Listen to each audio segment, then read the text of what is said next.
more than 1 million people who go to Thailand every year, where our superb consular services deal with some of the things that they get up to there. The statistical...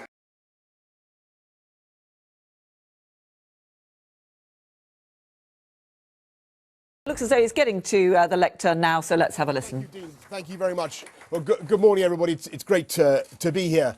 The other day, a woman pitched up in my surgery in a state of indignation. The ostensible cause was broadband trouble, but it was soon clear, as so often in a constituency surgery, that the real problem was something else. No one was trying to understand her feelings about Brexit. No one was trying to bring her along. She felt so downcast, she said, that she was thinking of leaving the country to Canada. It wasn't so much that she wanted to be in the EU, she just didn't want to be in a Britain that was not in the EU. And I recognise that feeling of grief and alienation, because in the last 18 months I've heard the same sentiments so often from friends, from family, from people hailing me abusively in the street, as is their right. In many cases, I believe the feelings are abating with time, and some of the fears about Brexit do not materialise. In some cases, alas, I detect a hardening of the mood and a deepening of the anger. I fear that some people are becoming ever more determined to stop Brexit, to reverse the referendum vote of June the 23rd, 2016, and to frustrate the will of the people. I believe that would be a disastrous mistake that would lead to permanent and ineradicable feelings of betrayal. We cannot and will not let it happen.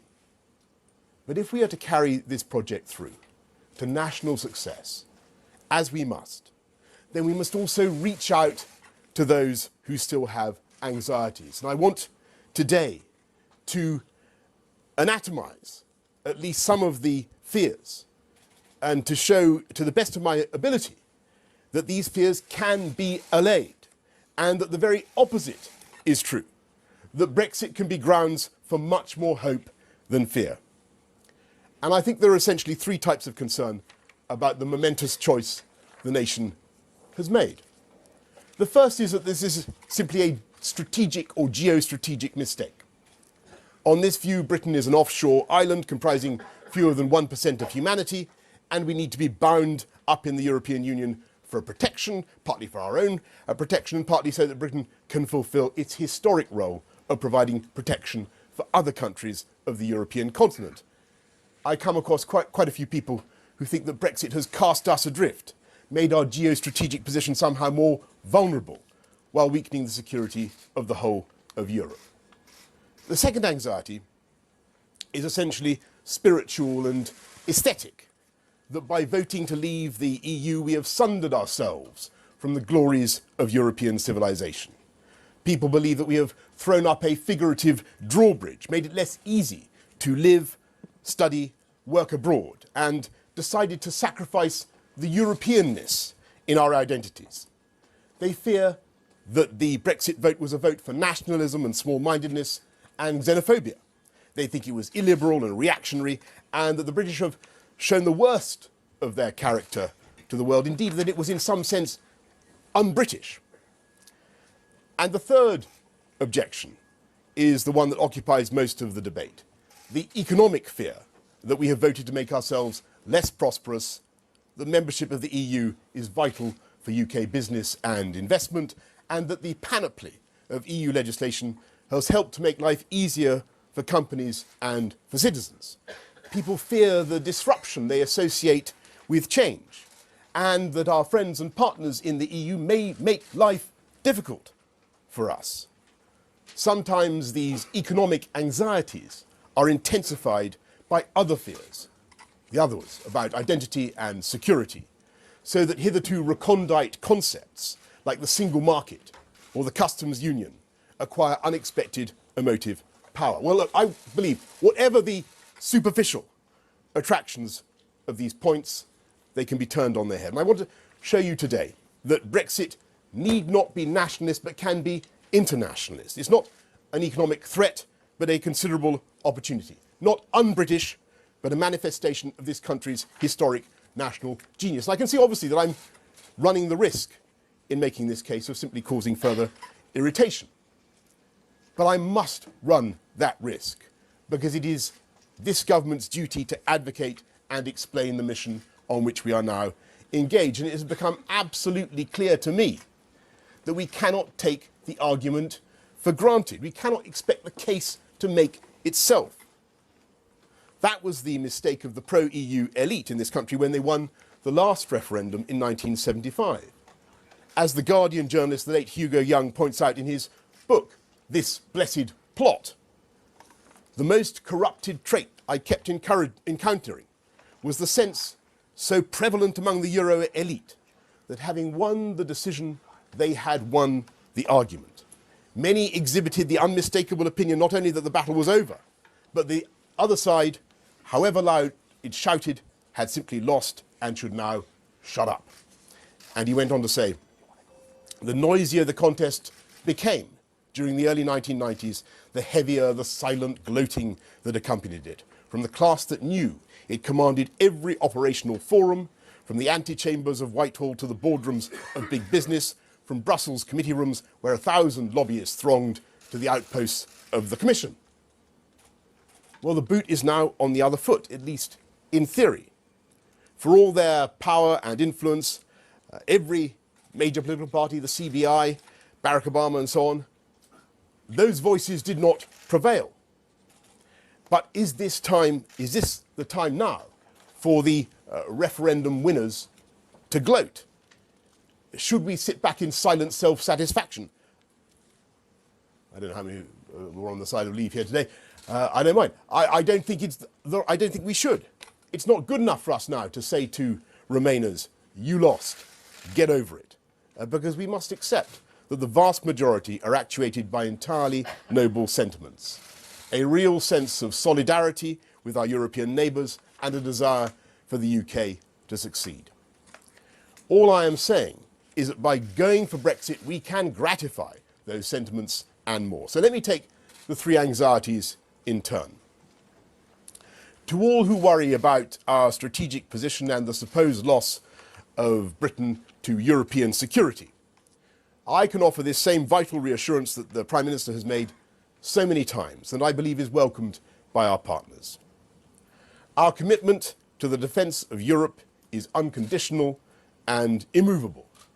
It is made real by the 800 British troops from the 5th Battalion, the Rifles, I saw recently at Tapa in Estonia, who have since been relieved by the 1st Battalion, the Royal Welsh.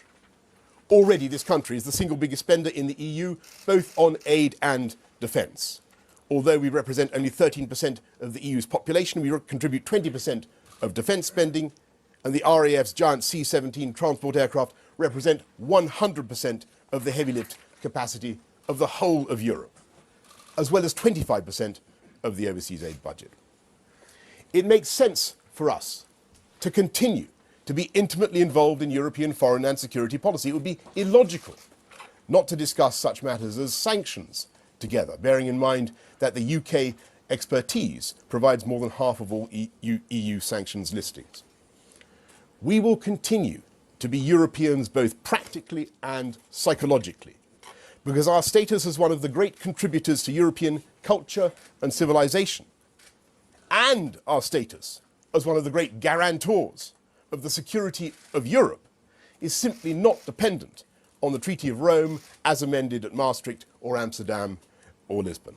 So let's next tackle the suggestion that we are somehow going to become more insular.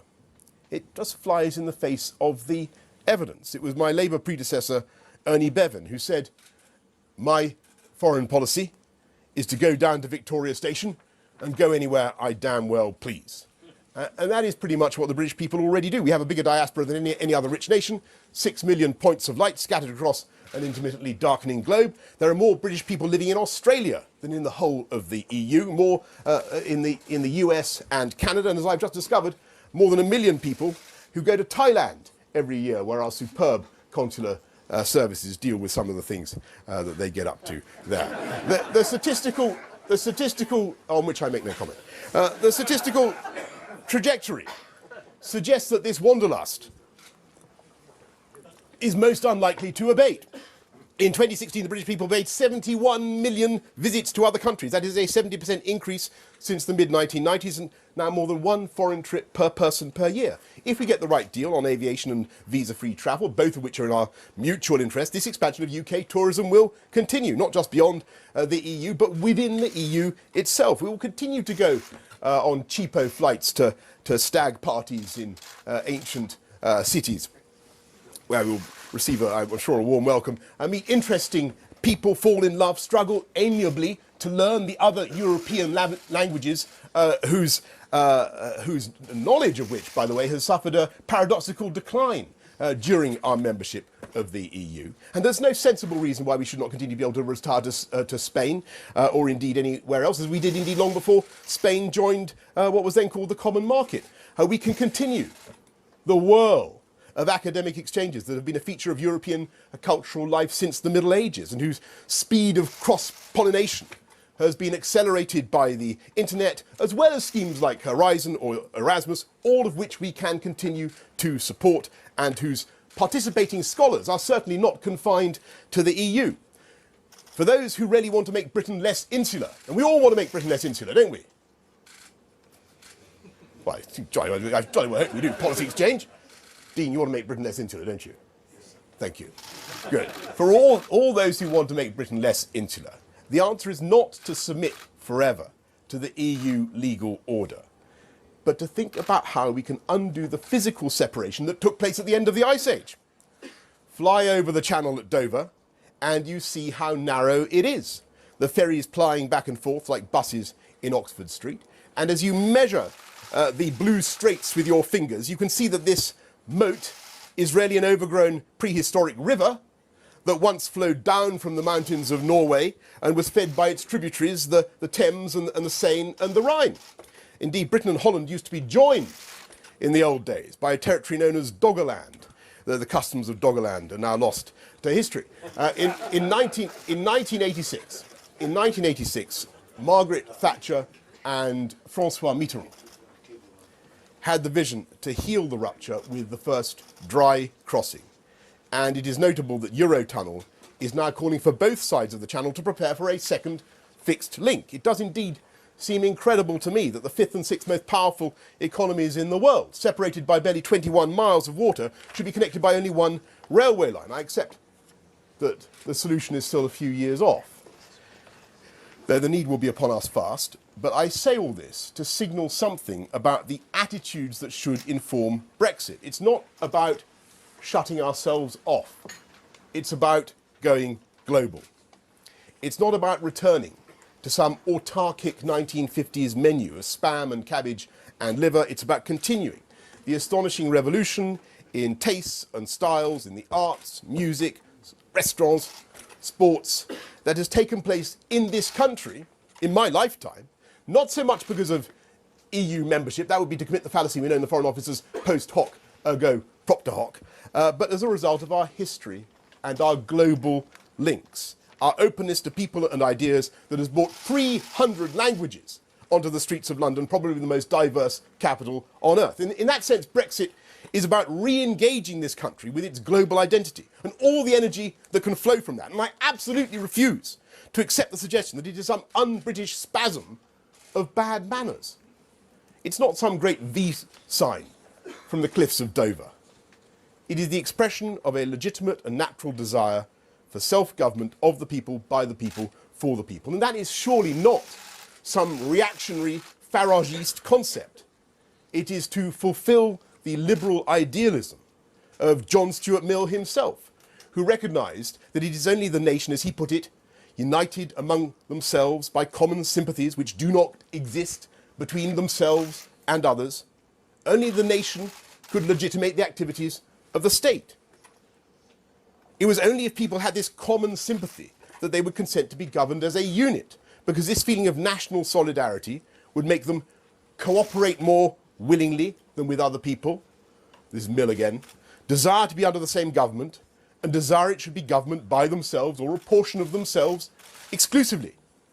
And there is a good reason for insisting on this national solidarity or common sympathy, because government involves tremendous impositions.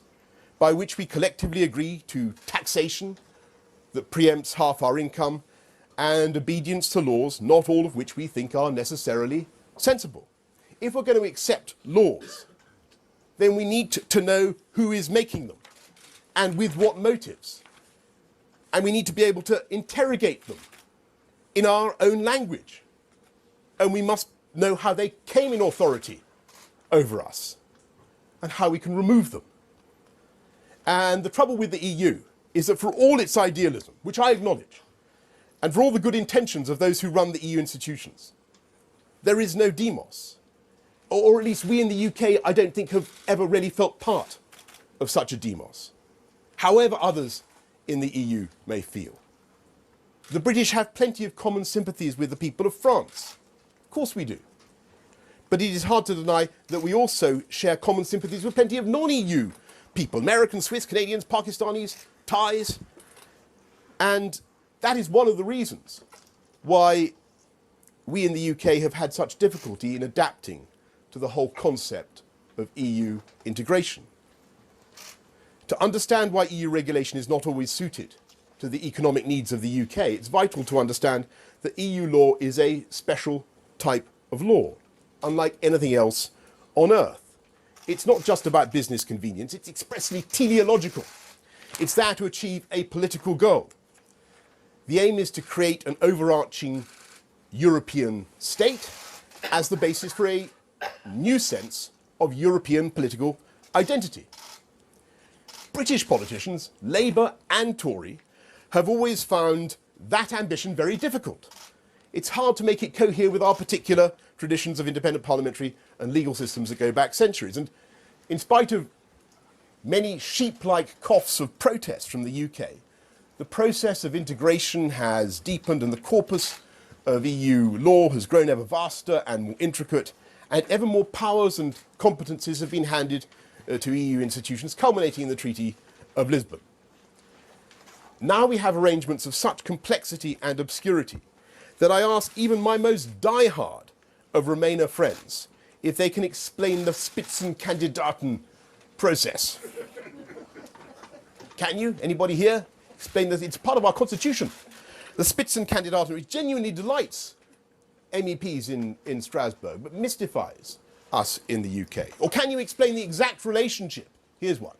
The exact relationship between the EU's Charter of Fundamental Rights, justiciable in Luxembourg, and the European Convention on Human Rights, whose court sits in Strasbourg. Starter for 10. How many people in this room actually know the answer to those questions? I think very few. I think the answer to the second one is unknowable. How many know the name of their Euro MPs? And you know, that's the point I sometimes make when I get a chance to get the ball back over the net to those who hail me with their cheery four-letter epithets in the street. You know, that's the point, isn't it? At least they know roughly who I am. At least they know, roughly speaking, what I do, generally speaking. They do.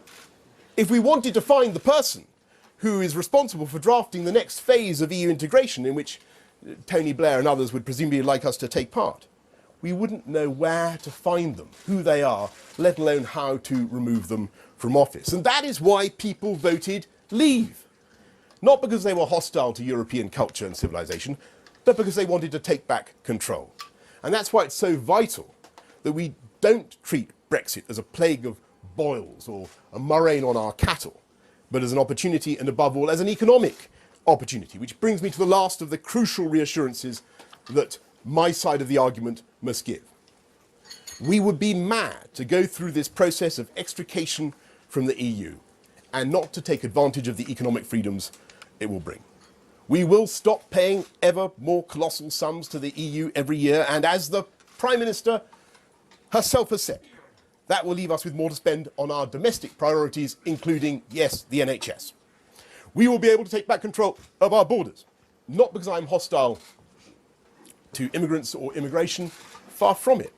We need talented people to come and make their lives in this country, doctors, scientists, the coders and programmers who are so crucial to Britain's booming tech economy. It was my proudest boast as Mayor of London that we had 400,000 French men and women living in the British capital, high-earning, high-spending types. while only about 20,000 UK nationals went the other way, lived in Paris. And we've got to stay that way. We must remain a magnet for ambition and drive. But we also need to ask ourselves some hard questions about the impact of 20 years of uncontrolled immigration by low-skilled, low-wage workers, and what many see as the consequent suppression of wages and failure to invest properly in the skills of indigenous young people. We don't want to haul up the drawbridge, and certainly not to minimise the wonderful contribution they've made, and certainly we don't want to deter the international students who make such a vital contribution to our higher education economy. 155,000 Chinese students alone. But we want to exercise control. And if we're going to move from a low-wage, low-productivity economy to a high-wage, high-productivity economy, as we must, then Brexit gives us back at least one of the levers that we need.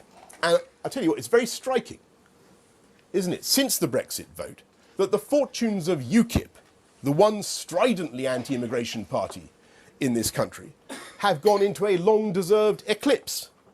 And that is, I think, because people feel they are being heard in their desire, at least, for control. And the contrast in this country is very striking with some of the other countries, the Schengen countries, where no such control is possible and where the far right is, alas, on the rise.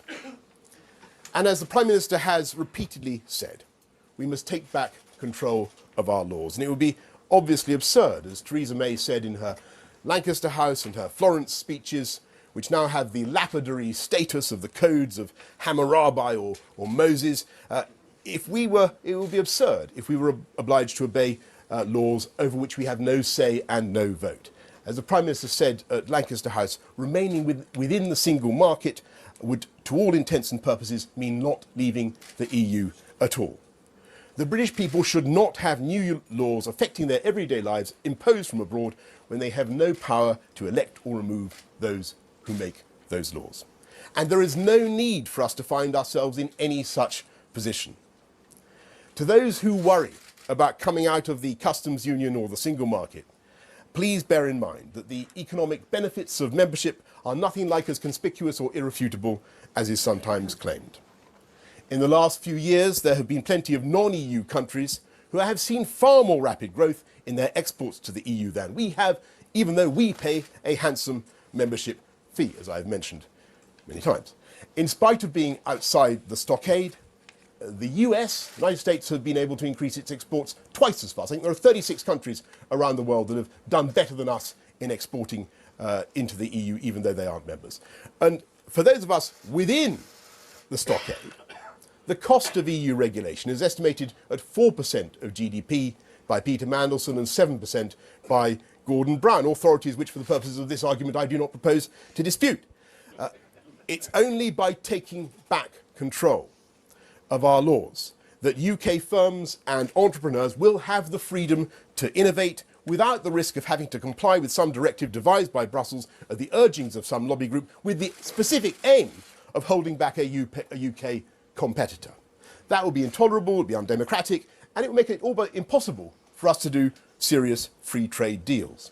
It's only by taking back control of our regulatory framework and our tariff schedules that we can do these deals and exploit the changes in the world economy. It's a striking fact that our exports to the EU have grown by only 10% since 2010, where our sales to the United States are up 41%, to China 60%, to Saudi Arabia 41%, New Zealand 40%, Japan 60%, South Korea 100%. This country now has a £25 billion trade surplus with South Korea. Who'd have thought that when we were kids? Unbelievable.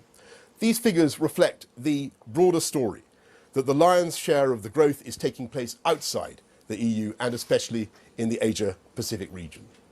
In a world that demands flexibility and agility, we should be thinking not of EU standards, but of global standards and a regulatory framework to suit the particular needs of the UK, a country that already exports a higher share of its GDP outside the EU than any other EU country. We already boast an amazing economy, diverse and very different from the rest of the EU. We're the nation that has moved furthest up the value chain of the 21st century economy. We're a nation of inventors, designers, scientists, architects, lawyers, insurers, water slide testers. I met one in my constituency, Toblerone cabinet makers.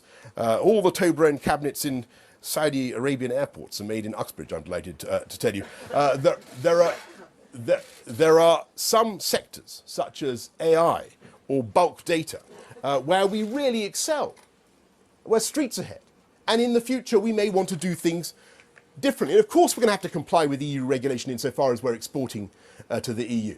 Though we should realise that the single market is not quite the Eden of uniformity that it is cracked up to be. You try becoming a ski instructor in France. Not that I've tried myself. And I discovered the other day we have totally different standards in this country for flame retardant sofas, to say nothing of plugs. But in a global marketplace where we are trading in products that hadn't been conceived even 5 years ago, serving markets that were poverty-stricken 20 years ago, it seems extraordinary that the UK should remain lashed to the minute prescriptions of a regional trade bloc comprising only 6% of humanity, wonderful though it may be, when it is not possible for us or any individual EU country to change those rules on our own. And insofar as we increasingly turn to the rest of the world, as we are, then we will be able to do our own thing. We'll be able, if we choose, to fish our own fish, to ban the traffic in live animals, to end payments to some of the richest landowners in Britain, while supporting the rural economy. We'll be able to cut VAT on domestic fuel and other products. We can simplify planning, speed up public procurement, and perhaps we would then be faster in building the homes that young people need. And we might decide, that it was absolutely necessary for every environmental impact assessment to monitor 2 life cycles of the snail, or to build special swimming pools for newts, not all of which they use in my experience, but it will at least be our decision to do that. Freed from EU regimes, we will not only be able to spend some of the Brexit bonus on the NHS, but as we develop new stem cell technology, in which this country has long been in the lead, it may be that we will need a new regulatory framework. Scrupulous, moral, but not afraid to be different. The same point can be made of innovative financial services instruments, where the FCA already leads the way. We will decide on laws, not according to whether they help to build a United States of Europe, noble goal though that may be, but because we want to create the best platform for the economy to grow and to help people to live their lives. And the crucial thing is that when we're running ourselves, and when all these freedoms are open before us, we'll no longer be able to blame Brussels for our woes, because our problems will be our responsibility and no one else's. Indeed, no one should think that Brexit is some economic panacea any more than it is right to treat it as an economic pandemic. On the contrary, the success of Brexit will depend on what we make of it. And a success is what we will make of it, together. And that very success will be the best thing for the whole of continental Europe, a powerful adjacent economy, buying more Italian cars, German wine than ever before. I never tire of telling you we're the biggest single consumers, not just of champagne, but of Prosecco as well. And we want to go on.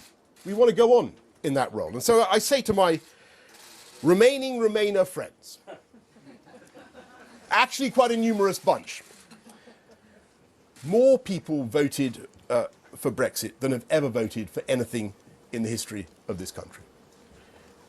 And I just say in all candour, if there were to be a second vote, I really think it would be another year of turmoil and wrangling and feuding in which the whole country would be the loser. So let's not go there. Let's instead unite about what we all believe in. An outward-looking, liberal, global future for a confident United Kingdom. Because so much of this is about confidence and self-belief. We love to run ourselves down. In fact, we're Olympic gold medal winners in the national sport, in the sport of national self-deprecation.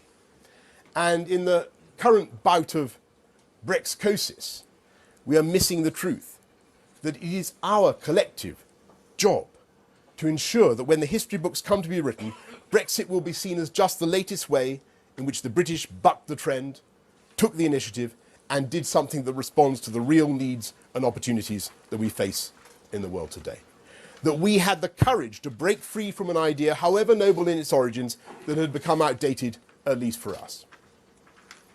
Konrad Adenauer said that every nation had its genius, and that the genius of the British people was for democratic politics. He was right, but perhaps he didn't go far enough. Yes, it was the British people who saw that it was not good enough for kings and princes to have absolute power, and who began a tradition of parliamentary democracy in a model that is followed on every continent. It was also Britain that led the Industrial Revolution and destroyed slavery, and the British people who had the wit to see through the bogus attractions of protectionism and who campaigned for free trade that has become the single biggest engine for prosperity and progress. And so I say to my constituent, rather long answer to a constituent's query, don't go to Canada or anywhere else, lovely though Canada is. This, the UK, is the country that is once again taking the lead in shaping the modern world. And it is our stubborn attachment to running ourselves that will end up making our society fairer and more prosperous. In its insistence upon democracy, in its openness, its belief in the rights of the individual, in its protection of our legal system, its scepticism about excessive regulation, its potential for devolving power downwards, and in its fundamental refusal to discriminate between all the other peoples of the earth, and in its central distinction between a political loyalty and obedience to the EU institutions and our eternal love for European culture and values and civilization. Brexit is not just the great liberal project of the age, but a project that can, in time, unite this whole country. So let's do it with confidence together. Thank you very much. They thought we'd just roll over and have our tummies tickled, and they've suddenly discovered that the British bulldog doesn't behave like that.